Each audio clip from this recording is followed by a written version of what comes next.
Well, hi, everyone. Thank you for joining us today. This is Dean Woodbeck from InCommon, and you've joined IAM Online.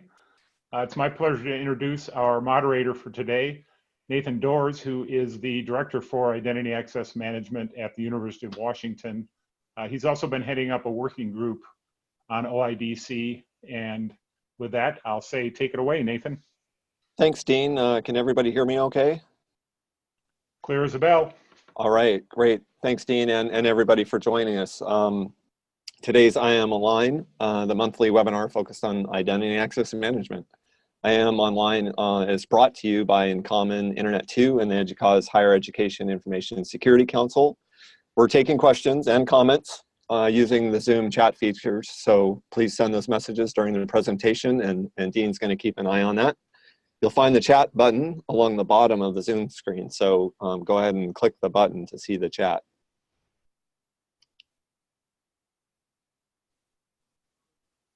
Trying to advance the slide here. Great, so welcome again.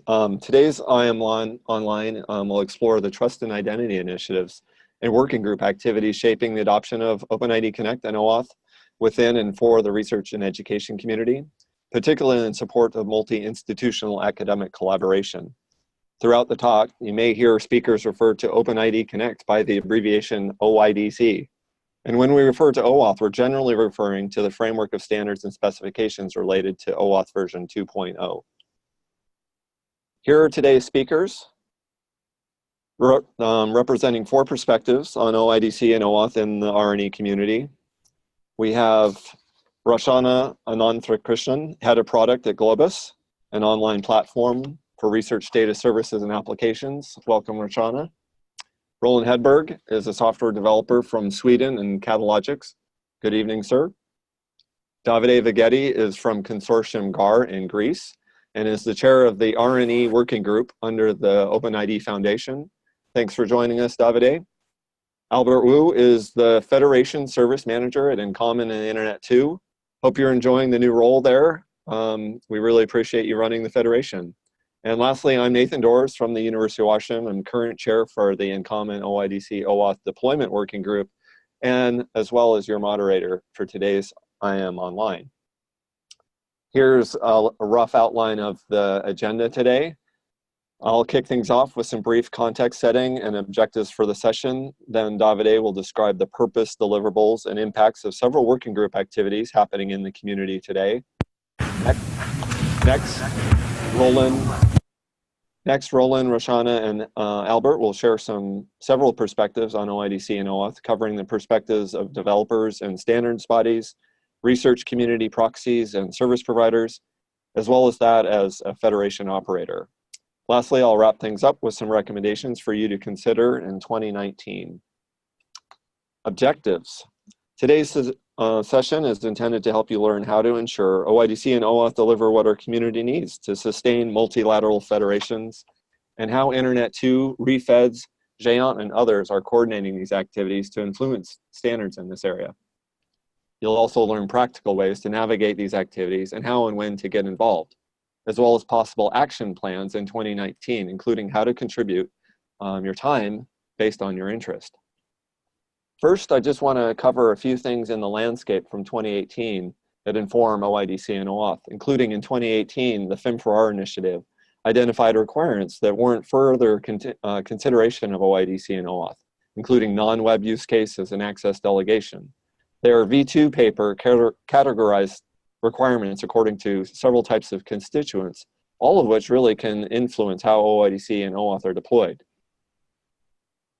Next, the landscape includes the ARC blueprint architecture, which provides a reference architecture that enables the integration of identities from standalone federations like InCommon and GÉANT into research communities.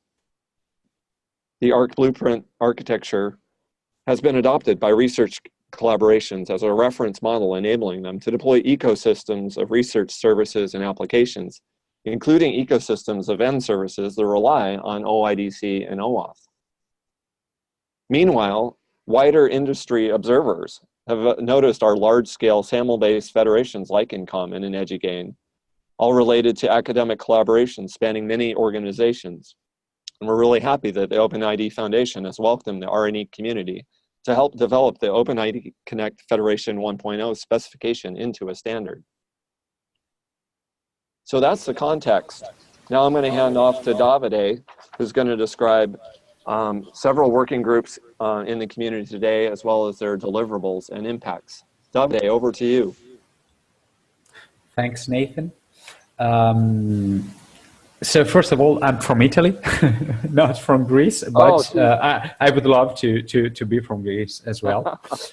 And so the first working group I will speak about is the OIDC OAuth deployment group.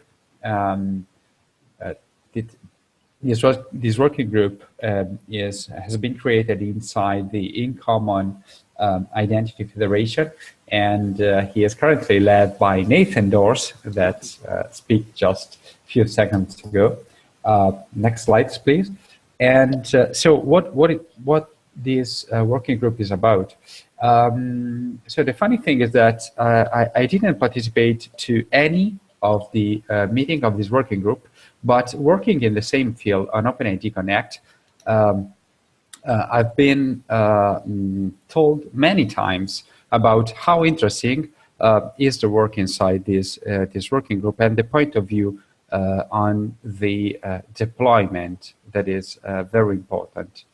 And so I usually spend sometimes reading the meeting notes of the working group because they are very interesting. And so I think it is very important that someone is taking care of the deployment part. And currently, the two deliverables that this working group is expected to work on in 2019 are very much welcome. One on the GÉANT Shibboleth OpenID extension, a guide on how to deploy it, and the other one on the Satoso proxy, a technology on which lately we have been a lot of interest in. And so I think this work will really help to understand how we can enable communities and research and education working groups to embrace the OpenID Connect protocol. So I would go now on the OIDC RE working group. This working group has been created inside REFEDS a pair of years ago. The proposal came out one of the time conference in Vienna, and this working group is chaired by Niels van Dijk. And just lately, I mean, a few months ago, next slide, please. This working group delivered a very useful white paper on how to map between SAML 2.0 and OIDC. So this work has been very important, not only for the content, but also because it basically gathered many different communities around this problem. So people coming from the GÉANT 4.2 GÉANT project, and people from InCommon and Internet 2, and people from the R community, the authentication and authorization for research community that Nathan was speaking about, worked together on this very topic. And so the focus is, as I was saying, the focus of this white paper is on the translation to and from SAML 2.0 and OIDC. So it is very useful, but what is probably even more useful than that is that inside the OIDC RE we have a lively community that is creating bridges among all the different communities we have in the research and education sector. Next slide, please. Okay, this last one, well, actually not really the last, is a working group that has been created just 2 months ago, and inside the OpenID Foundation. It's a working group dedicated to research and education, but it has not been created inside one of our usual spots like REFEDS or Cantara or say, the GÉANT project or Internet 2 and the likes, but inside the OpenID Foundation. We have been welcomed by the OIDF to run this working group when we presented the idea at the Internet Identity Workshop April this year, basically me and Roland Hedberg. And so what's the purpose of this working group? We think that given all the experience and the practices that we created in our community about identity and access management and the federated identity management, we need to extend and define these practices also inside the OpenID Connect protocol in order for it to be used effectively in our community. So this working group is expected to deliver at least 3 very specific items, 3 standards. One is a general OpenID Connect profile for the use inside the use of the protocol inside the research and education sector. And the other one is a specification about the claims and the scopes that can be used in OpenID Connect to define a research and education persona. And the final one is a specification on how to extend the current entity metadata standard in the OpenID Connect protocol to take into account things like the policy frameworks we created and we are using in our community. So our expectation is that this work will impact implementations and implementers, helping them because it will ease the adoption of the protocol, it will guarantee the interoperability, it will set a standard. Well, basically, they will set all these specifications taken together, will set a standard for security. As we know, OpenID Connect is very broad, so if you do not define a specific way to use a protocol, you can end up with less security than you might want. And we will set also a baseline of expectations and requirements. As for the impact on the constituents, on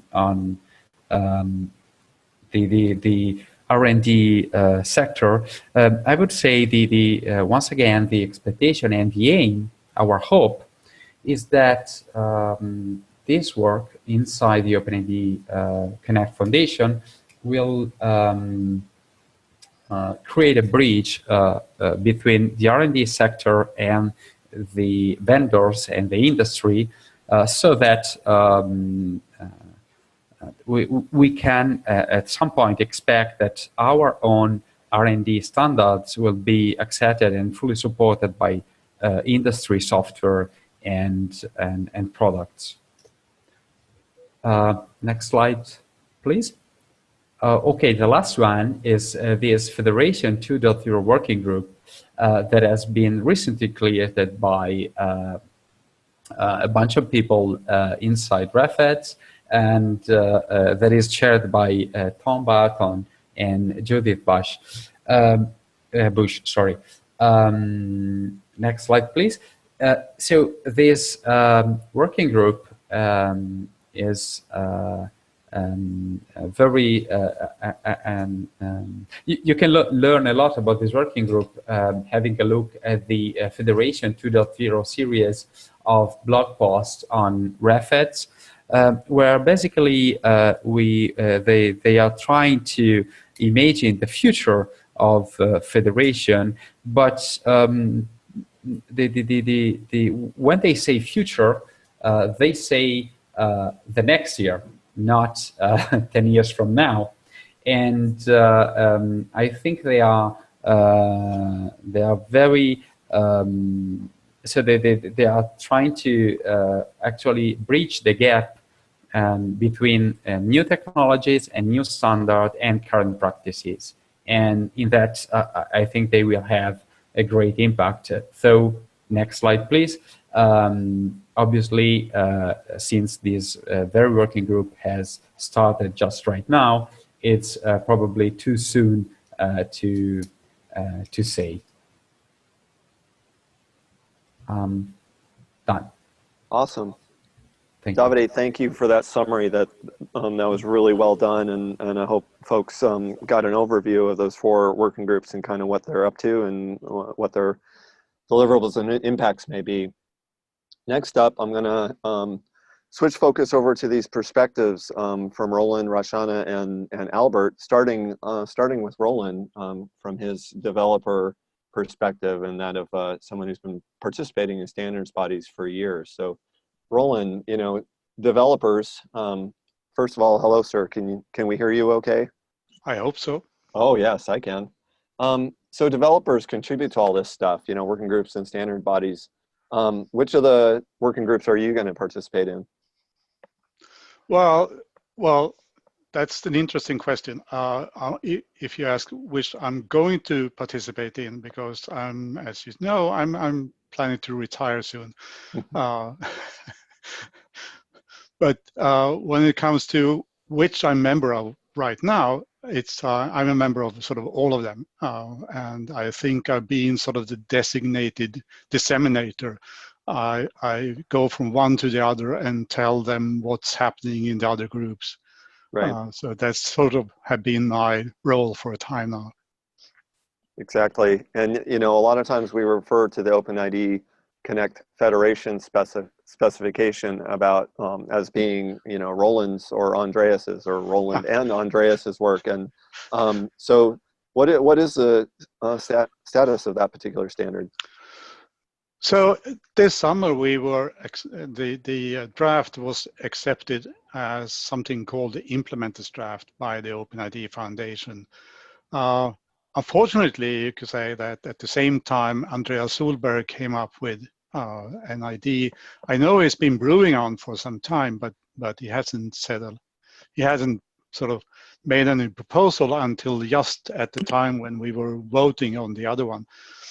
But anyway, we had a discussion afterwards, and we said, well, we'll try to bring in Andreas' proposal into the one I've been part of preparing, so a joint proposal.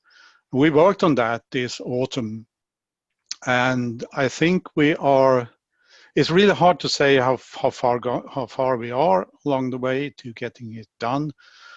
Because when you talk to someone and you tell them sort of this is how it's supposed to work, it sounds like you're done. But then sort of when you start asking, well, in this case, what's going to happen then? You may not be completely sure about how to do that. So I think we have quite a number of details to continue work on. And as I said, sort of the basic part is there, but there are lots of things that has to go around it. Okay, yeah. So what other OIDC and OAuth standards should folks in the R&E community be aware of? So I would say that within the OpenID Foundation, there are 2 other profiles being worked on. One is HEART, which is health care sort of connected, and the other one is the iGov profile. And my guess is that sort of universities in the US will probably be sort of hit with one or the other. depending on sort of who they are going to cooperate with. So they probably should look at those. When it comes to the IETF are basically working on OAuth then, and there are two trends you can say there. One is that the basic definition of OAuth talks about a bearer token, which means that you have an access token. Anyone who has that access token can use it. It's like a key to your house. Anyone who has the key can actually enter your house. Now, of course, you probably don't want anyone to have access to your keys, like you don't want everyone to have access to your access token. So how do you bind an access token to a specific entity? That is one work that they are doing right now. And as on the slide here, you have the proof of possession sort of access token draft, and then you have the token binding. And both of them are about sort of how you bind access token to a specific entity. The other thing that's happening is, of course, that OAuth, sort of to begin with, was like you had one authorization server, one resource server, and now people start to realize that that may be a bit limited. So how would you do sort of if you want to scale that up such that and one resource server actually may be sort of served by several authorization servers and the other way around. Well, so that's another thing to look at. Yeah, that sounds familiar to our community. Mm-hmm. Also, let's see. While I was curating these slides, I noticed that the IETF was mumbling about the implicit grant, and maybe we shouldn't be using it. How significant would that be if that standards body says don't use implicit? Well, when you go back now and speak to people who sort of were part of writing the standard, they say that actually adding implicit grant to the standard was a mistake. There are such a lot of security problems. Part of them because the way that your web browser is doing things has changed over these years. But there are also other reasons. So you should really stay away from implicit grant. I know that people like it because it's simple, it's direct, it's not a lot of round trips, and it's very similar to SAML. But if you can use code access code grant instead of implicit grant. With no loss to the use cases that we can actually implement, right? Yeah. Speaking of implementation, with this developer add-on, in last year, I noticed on your Twitter feed that you'd been implementing your second RP library and running tests, and you observed that a bunch of the identity providers showed non-standard implementations. What's that all about? Well, part of that is like companies like Facebook. They were actually part of the OpenID Connect work in the absolute beginning, but then pretty soon they decided they hadn't time to wait. So they took something which were eventually somewhere in between OAuth and OpenID Connect. Similar things has been done by several other identity providers like LinkedIn, GitHub, and so forth. And the only one who actually does OpenID in such a way that you can take a standard library and just use it as Google. Even Microsoft, who basically support it, they have these, what they call the tenant, which really sort of makes it problematic to use. Absolutely, especially in our community where we have so much, we have so many collaborations that are multilateral and multi-parties and needing to interoperate. You just can't have non-conformant implementations. So right. also observed last year on your Twitter feed, it was that the OpenID Foundation created a certification program, and it won the European Identity Award as well as this ID Next Innovation Award. So how do certification programs help developers, and what might we learn from that program and apply in our activities next year? So we can look at the guys who actually have done the OpenID Connect extension to Shibboleth. What they actually did was that first they did the basic code, you can say, but as soon as they had something that can actually communicate with something outside their implementation, they started using the certification, the test suite, and they run one test until they fixed that, and then they went to the next test. So they were verifying their work continuously, during their work by using these test suite. And there are a number of developers actually using it as a unit test, against their own implementation. You didn't refer to yourself there. I do, of course. Great. So developers also rely on feedback from folks using and deploying their software. Next year, with regard to the projects relevant, what are the most relevant projects to our community? Well, I think one is what was called the GÉANT Connect RP libraries. That's some work that's been going on this year, and I hope it will be finished by the probably the beginning of next year. And there are RP libraries in 3 languages. There are in Python, JavaScript, and Java. And these will be owned by the OpenID Foundation, and they will be thoroughly tested, hopefully very well documented and such. So those are good to use if you want to use RP libraries for building your own services. Satosa proxy is, of course, very interesting to begin with, to bridge something that isn't perhaps OpenID Connect conformant or doesn't understand federations.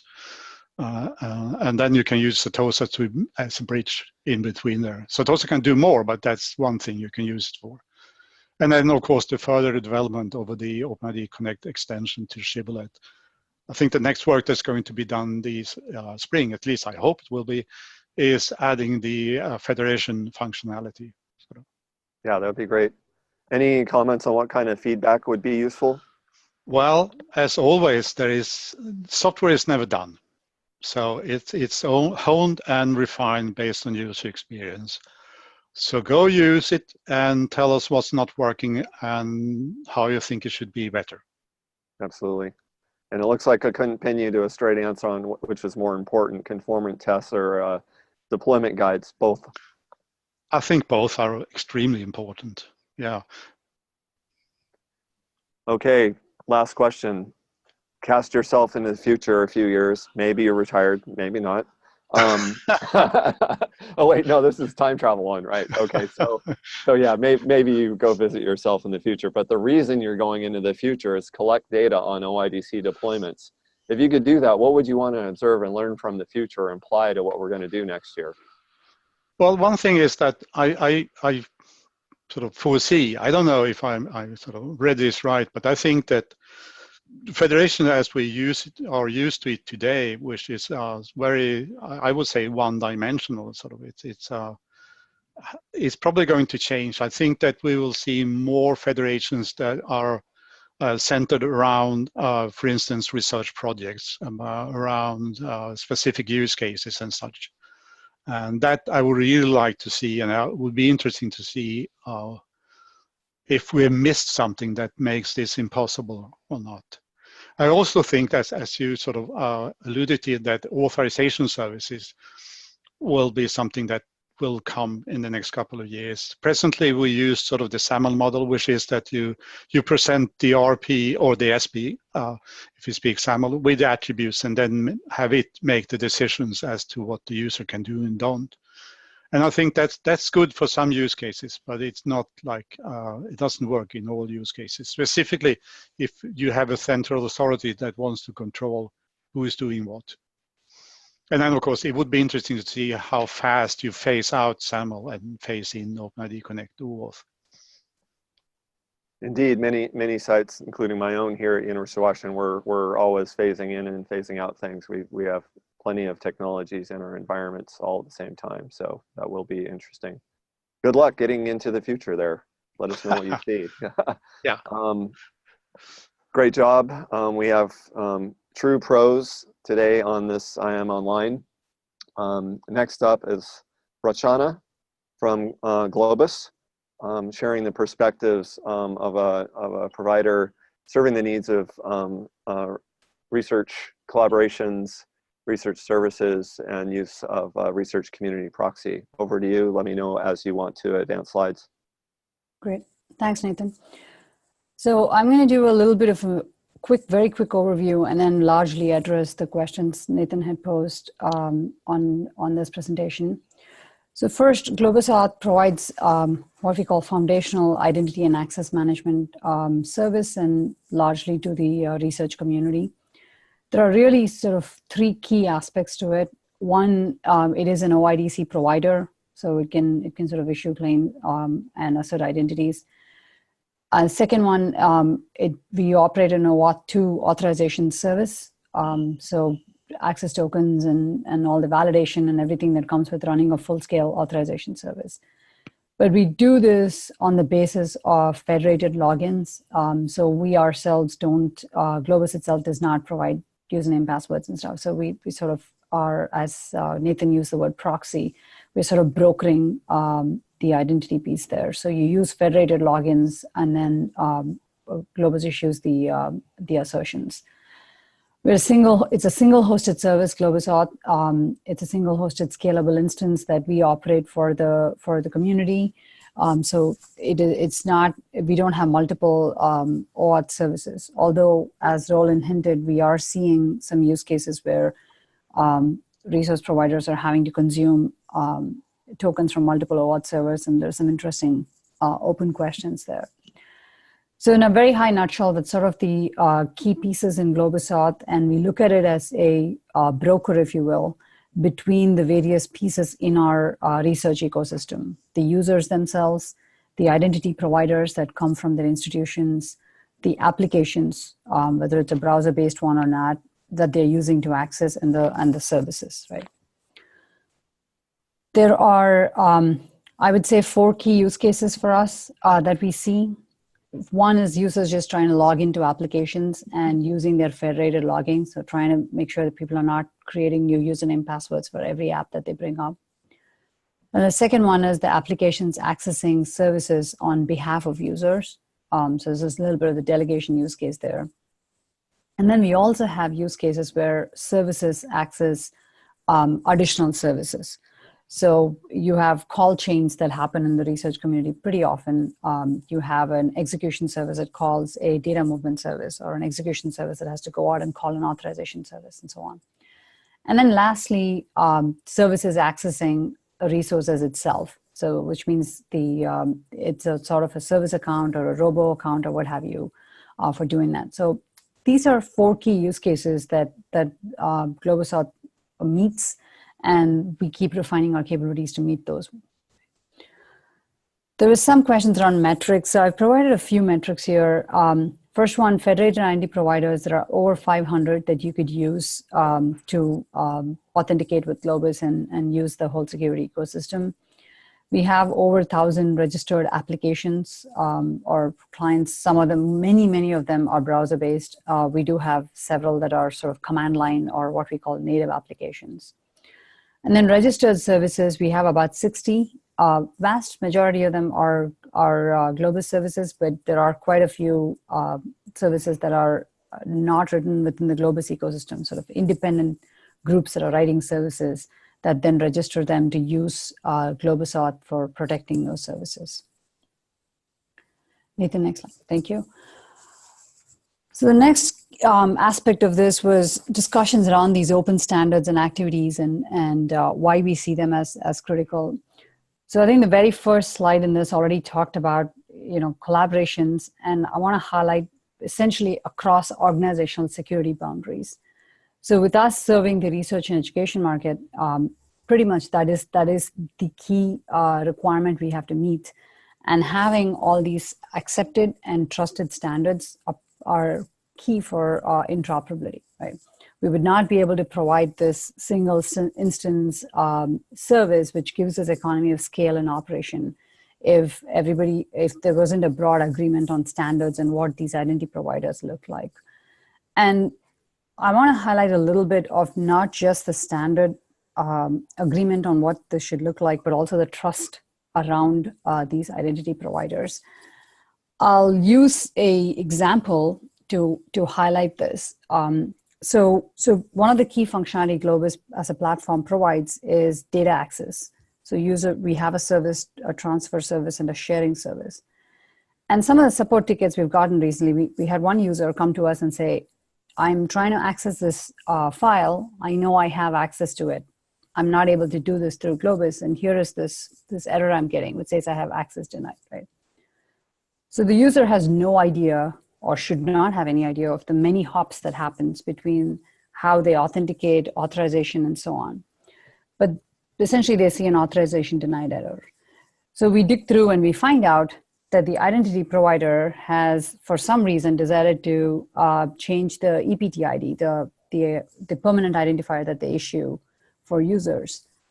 And for Globus, that's pretty much the way we identify a user. If that permanent identifier is changed, we treat the user as someone new and different, and access is denied, right?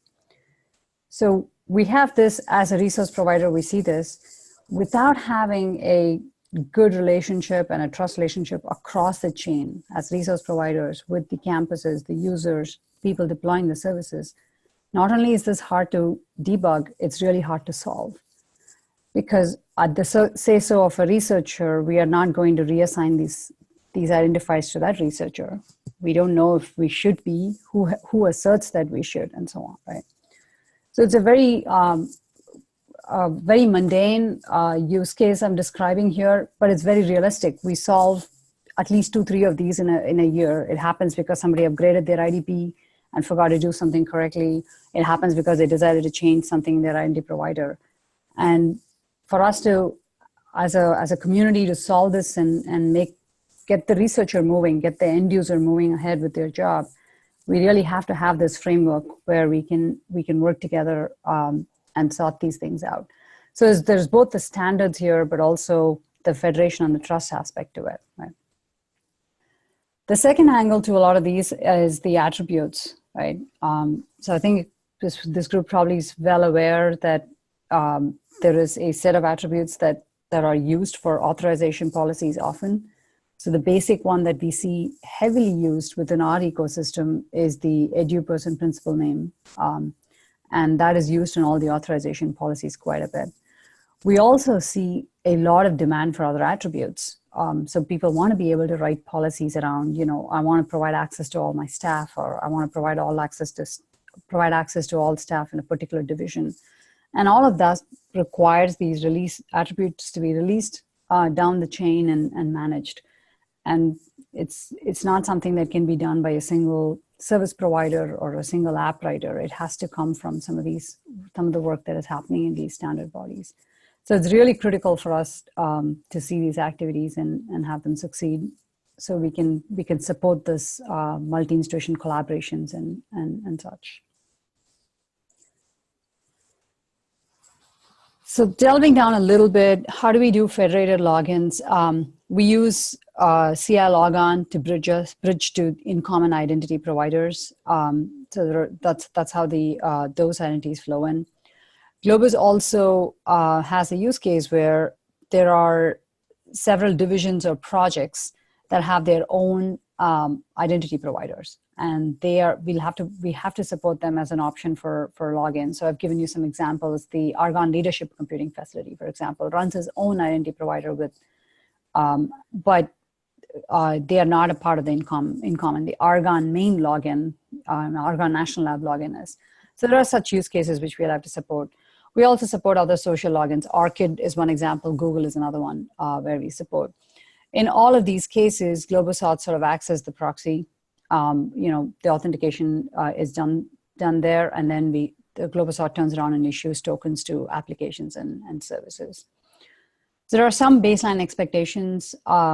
So for the InCommon one, we rely on research and scholarship attributes. So that includes a persistent non-reassigned identifier. The one I told you does get occasionally reassigned, but we rely on that heavily. The name of the user, email, and then the EPP and the edu person principal name. For other identity providers, there is not a standard to be enforced. So it would be nice to see things like the work that was referred to in the OpenID Federation, to see some standards there that map this we can point to. But for us to be able to consume them, they have to release equivalent attributes as the ones we get from SAML.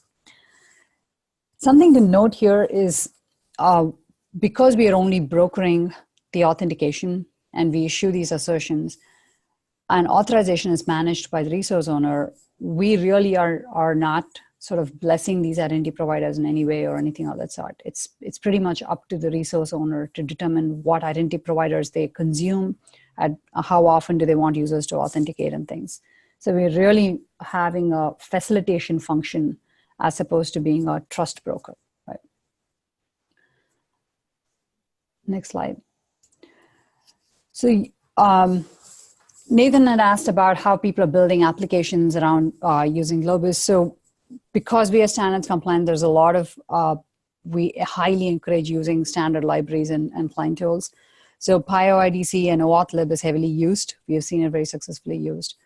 We also see a lot of products that already support OAuth and OIDC in them being used directly against Globus Auth. So for example, Exceed has lots of products, Atlassian products there.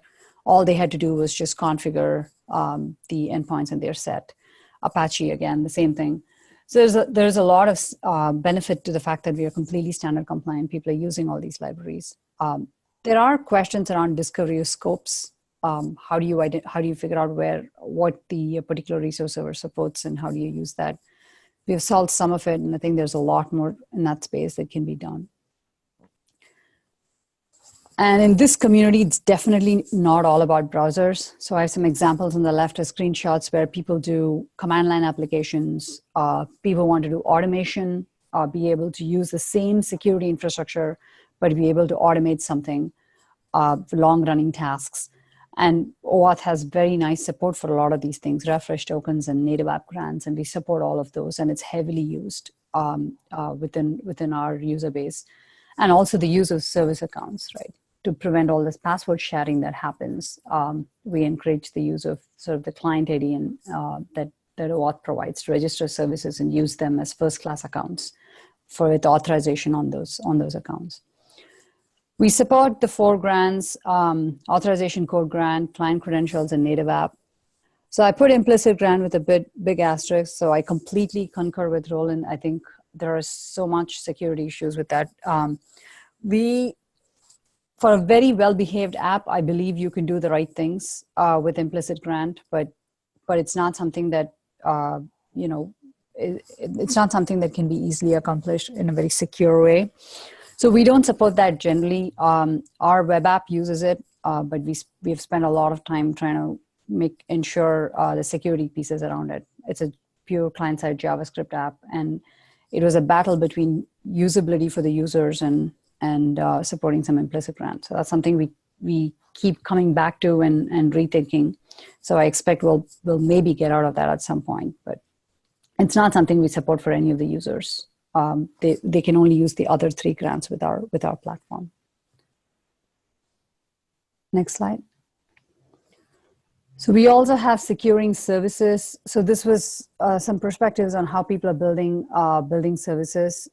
So there's a very typical, you're able to register your own service, generate custom scopes. Again, the discovery of scopes comes into question.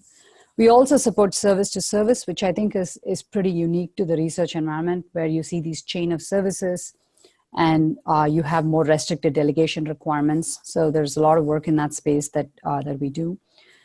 We completely leave the user authorization to the service. Like Roland said, at this point, it's up to the RP or the SP to figure out what to do there. We provide the identity, all the security context. We can provide right prompts and everything. Ultimately, the authorization policy is stored and managed at the service.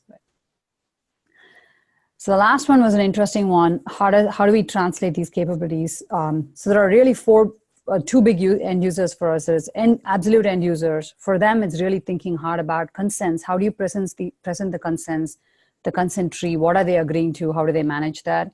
For developers, it's a lot about libraries, providing patterns and solutions that they can relate to, sample code and so on. So a lot of training and outreach that happens on this, and having the broader community adopt this, I think is a big part of big help for us, and we try to do our bit there for the developers and the end users. So the last one I'll talk about, the last section there. For us, what are the sustaining things? All of the working group discussions that had earlier in this talk are critical. Community supported libraries and tools, the certification, the libraries that are provided by the OpenID Foundation. So those things are very, very key for us. And then the common ways of handling tokens, right? What this community, the research community did for proxy certificates so many years ago, we need something like that where there are guidelines and guardrails for how you manage the tokens and how you deal with those. So I see these as big things that would help us, help the integration that is happening and adoption that is happening for these things. Great, thank you, Roshana. It's really interesting to hear that perspective, and I think it's one that's important that where a product owner as yourself can translate what we're doing with these specifications into useful features for research communities. And obviously with Globus, you have a wide deployment of successful uses of these protocols that are enabling researchers to share data and multiple hops and call chains and all that. So thanks for sharing. Thank you. Lastly, we have Albert Wu from InCommon, who's going to share a perspective on OAuth OIDC from the Federation operator perspective. Welcome, Albert. Thanks, Nathan. Welcome, everybody, again. So I'll spend a few minutes talking about InCommon's Federation's perspective and involvement relative to the development of OIDC for research and education. One of the first things I'll observe is that InCommon Federation was a community effort, and it's an organization founded by the higher education community for the community itself. And its goal really is to streamline and simplify research and scholarly collaboration, and create through trust and interoperabilities, and increasingly on a global scale. One of the things interesting in there is that engineering trust and interoperability is actually not a technical protocol specific or dependent activity. InCommon started with SAML, and as did most federations in the world, probably I would say because SAML was there, and SAML developed to support that idea of multilateral federation. But if you really think about it, InCommon and SAML really need not be synonymous, as I think many people seem to believe today. Today we use SAML as its core protocol, but much of the federation activities, as you'll find, is not so protocol specific. Next slide, please. So when you look at InCommon Federation in its activities, it's roughly in these five. You can look at it in these five categories: from governance to policy and practices, to infrastructure and tooling, to the development and curation of protocols, and what I call vocabularies within those protocols. Of those activities, InCommon really focuses much more on the governance and the policies and practices, and to a larger degree, infrastructure and tooling to support federation operations. We rely substantially on the community as a whole to further the protocols and the vocabulary development and curation. And you can see from the graph that InCommon has been focusing on activities that's largely protocol independent, from the governance structures represented by the InCommon steering and advocacy groups from like FINFAR.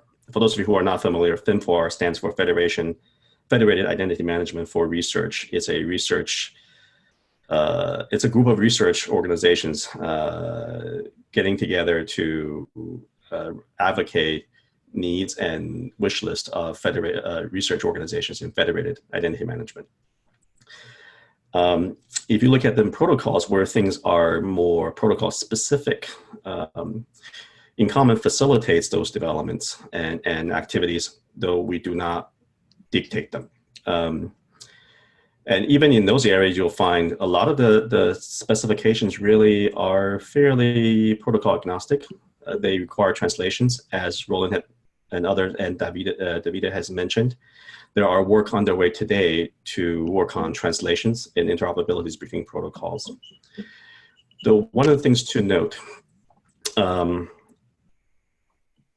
what we would like to really advocate for is that as much as we can, we work together and really create common standards. It may take a little time, but in the long run, it really helps overall, all of us reduce duplication efforts and also promote true interoperabilities. Roland had mentioned the activities around Facebook and other big vendors. I'm hoping we avoid that forking and really stay connected and truly interoperable with one another. But as is the case with anything else, resource is limited. So we need your participation and help us prioritize what's important to do and what is not. Next slide, please. And Davide has listed a lot of the working groups that's already in flight today. In particular, Nick Roy from InCommon recently presented at the OIDC Foundation's Research and Education Working Group and laid out a list of needs in order for OIDC to work properly in the multilateral federation space. And those things are, first, we need a true root of trust. And that's, much of that is actually being done in Roland's and Andrea's work. So that's well underway.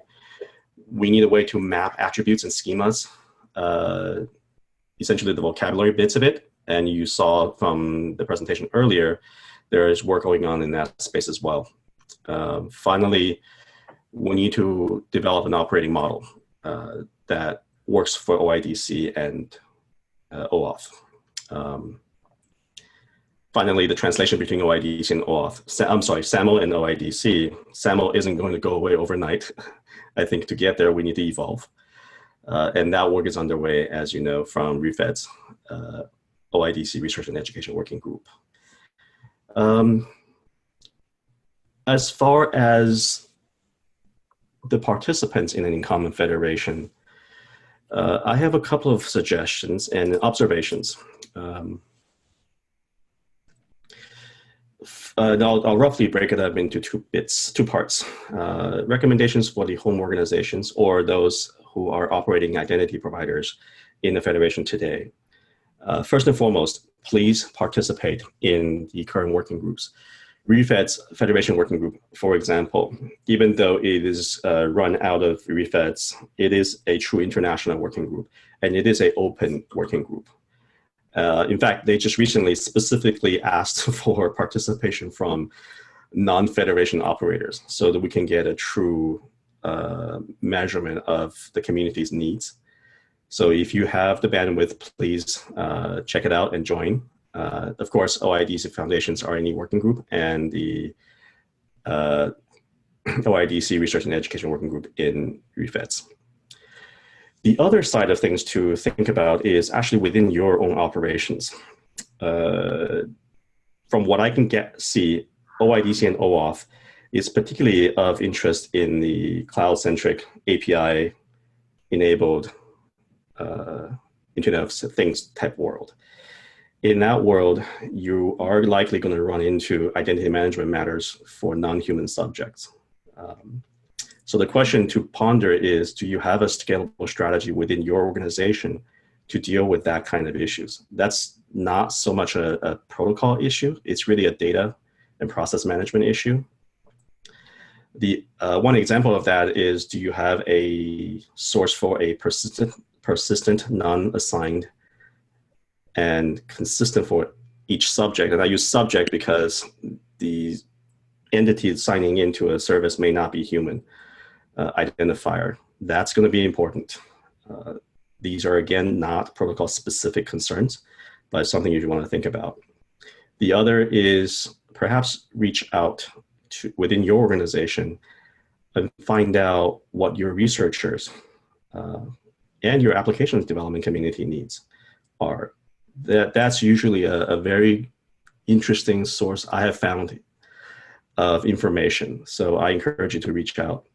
And of course, share your findings and share your challenges with all of us so we can work together and help each other. Similar recommendations for research service or service providers. If you are from a research organization, we definitely would like to hear from you. Engage in Fin4R, engage in REFEDS Federation Working Group. The more we hear from you, the more we can help. One of the challenges for Federation is that without input from the service provider and researchers, we can't really get an accurate gauge or a sense of what we really need to do to help you. So please participate.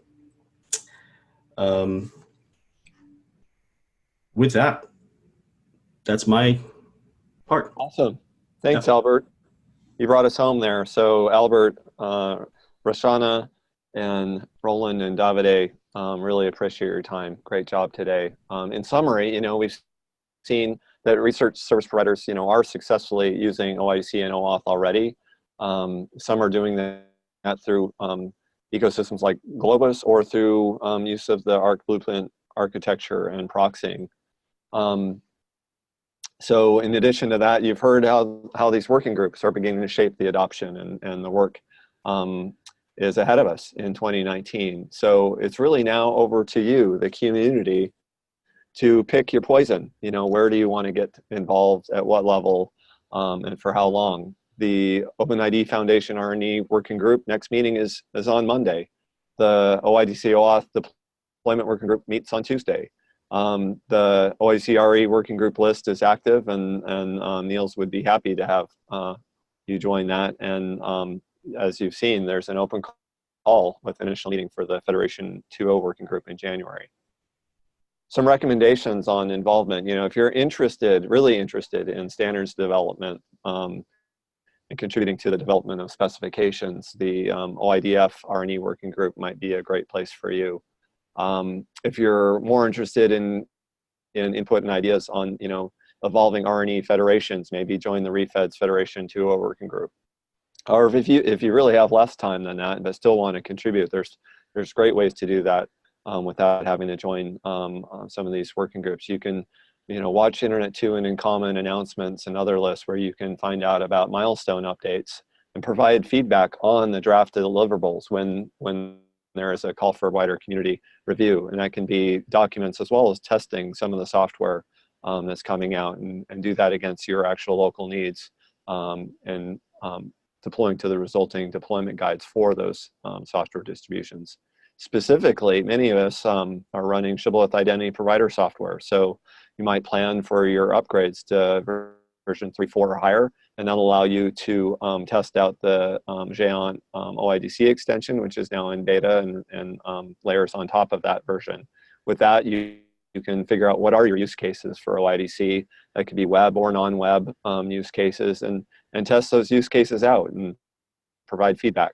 Lastly, if you have thoughts or questions, or you're really not sure what to do about OIDC or OAuth, what to do with your time and resources, the Community Architecture Committee for Trust and Identity, Cacti, we're here. Send us an email at Cacti Inquiry, and we can help you navigate this space further. With that, that's today's IM Online. Please take a couple minutes. Well, first, I want to thank again the speakers, Roland, Roshana, Albert, Davide, all of you. Really appreciate your perspectives and time, as well as Dean and Emily from Internet 2 and EDUCAUSE for helping to convene and host this. There are some references. Please take a couple minutes to complete the evaluation of IM Online. There's the link on the screen. We'll use the evaluations to improve the webinar series and gather potential topics for the future. So there's the survey link. Finally, next month, IM Online will feature plans and InCommon's new per entity metadata distribution service. So please plan on joining us on January 16th in the new year. That's it for today. Thank you for joining us.